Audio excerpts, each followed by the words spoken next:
जय हिंद दोस्तों, नमस्कार। स्वागत है आप सभी का हमारे इस YouTube channel JP web golden study में। दोस्तों, बहुत सारे छात्र परेशान हैं, बोर्ड हैं साइंस सब्जेक्ट को लेकर के। तो दोस्तों बता दूं कि आज की इस वीडियोस में हम लोग साइंस का जो है बहुत सारे इंपॉर्टेंट क्वेश्चंस लेके आए हैं और बिहार बोर्ड में जो स्टूडेंट्स परीक्षा देंगे, जो तैयारी कर रहे हैं। तो दोस्तों इससे पहले हम लोगों ने कुल मिलाकर के 3 प्रश्न जो है पढ़ चुके हैं, साइंस सब्जेक्ट से आने वाले क्वेश्चंस हैं। तो आज की इस वीडियो में देखिए चौथा क्वेश्चन क्या है। यहाँ पर साइंस फिजिक्स ब्रांच चल रहा है, साइंस में फिजिक्स पढ़ रहे हैं हम लोग, जो कि VVIQ इंपोर्टेंट क्वेश्चन है। क्वेश्चन नंबर 4 है दोस्तों, वाहनों के अग्रदीप में किस दर्पण का प्रयोग होता है, क्यों? आंसर है वाहनों के अग्रदीप में अवतल दर्पण का प्रयोग होता है, क्योंकि बल्ब दर्पण के मुख्य फोकस पर स्थित होता है तथा परावर्तन के बाद दर्पण से किरणें समांतर होकर सड़क पर, रोड पर, जिस पर हम लोग चलते हैं, जिस पर हम लोग गाड़ी चलाते हैं, वो सड़क पर पड़ती है। इससे अग्रदीप यानी गाड़ी के आगे की जो लाइट होती है, जिससे कार के आगे में जो लाइट है, मोटरसाइकिल के आगे में जो लाइट है, जो आगे की हमको रास्ता दिखाती है, आगे क्या है, वो अग्रदीप कहलाता है। अग्र मीन्स आगे वाला लाइट। अग्रदीप की जो लाइट है, जो रोशनी है, वो अधिक तीव्र यानी कि तेजी से तथा दूरी क्षेत्र को प्रकाशित करता है। यानी गाड़ी के आगे में जो लाइट होता है वो दूर तक, दूरी क्षेत्र तक दिखाता है कि कहां तक जो है क्या है और रोशनी कहां तक जा रही है। ये क्वेश्चन नंबर 4 है दोस्तों।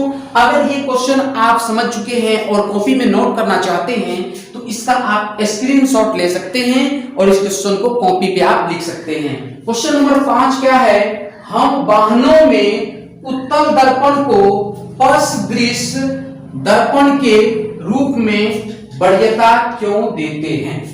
गाड़ी में जो लाइट होती है, जिस पर हम लोग पीछे का इमेज देखते हैं, जैसे गाड़ी आगे चला रहे हैं और पीछे में कौन सी चीजें हैं, कौन सी चीजें आ रही हैं, कौन सी गाड़ी आ रही है, उसको हम बगल के आईना में ऐसे देख लेते हैं, दर्पण में देख लेते हैं, जो गाड़ी के बगल में होता है, तो वह होता है परसदृश दर्पण।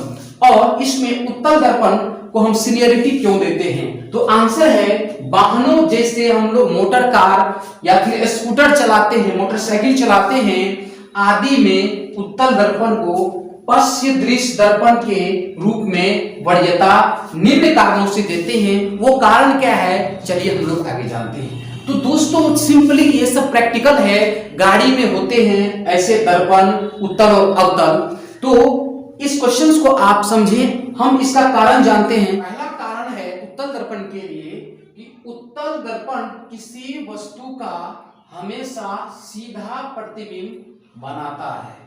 उत्तल दर्पण किसी वस्तु का हमेशा सीधा प्रतिबिंब इमेज बनाता है, यानी कि उत्तल दर्पण में जब हम कोई वस्तु देखते हैं तो बिल्कुल सीधा हमको दिखाई पड़ता है तथा इस दर्पण से विस्तृत दृष्टि क्षेत्र का छोटा सा इमेज बनता है। यानी कोई क्षेत्र पीछे में बहुत ही बड़ा है तो उसको हम लोग बहुत ही विस्तृत दृष्टि क्षेत्र कहते हैं। विस्तृत का मतलब फैला हुआ, तो उसका जो है दृष्टि क्षेत्र का छोटा सा इमेज हमको उस आईना पे, उस दर्पण पे बनता है, तो हमको प्रतीत होता है, हम देखते हैं। अब अगला क्वेश्चन है, क्वेश्चन नंबर 6 है कि अवतल तथा उत्तल दर्पणों में अंतर स्पष्ट करें। दोस्तों बहुत ही महत्वपूर्ण प्रश्न है और यह क्वेश्चन जो है अगर आए तो आज ही इस क्वेश्चन को याद कर ले आने वाले एग्जाम्स 2022 के लिए। तो देखिए ये जो है 2 अंक वाले क्वेश्चन है, इसमें कम से कम 2 पॉइंट लिख देंगे तो 2 अंतर लिख देंगे तो 2 अंक आपको मिल जाएगा यदि आपको कुछ भी याद नहीं है। तो पहला देखिए लिखा है कि अवतल दर्पण का परावर्तक सतह जो होता है धंसा रहता है। जैसे कि इस तरह से दर्पण होगा तो यहां से जो है पेंट किया हुआ है या कलई किया हुआ है, तो ये पार्ट आपको धंसा हुआ है, ये धंसा हुआ है। इसीलिए कहते हैं कि इसका जो परावर्तक सतह है जिस पर लाइट पड़ता है वह धंसा हुआ रहता है, तो वो क्या है, अवतल दर्पण है। दूसरा है उत्तल दर्पण। उत्तल दर्पण का परावर्तक सतह उभरा रहता है।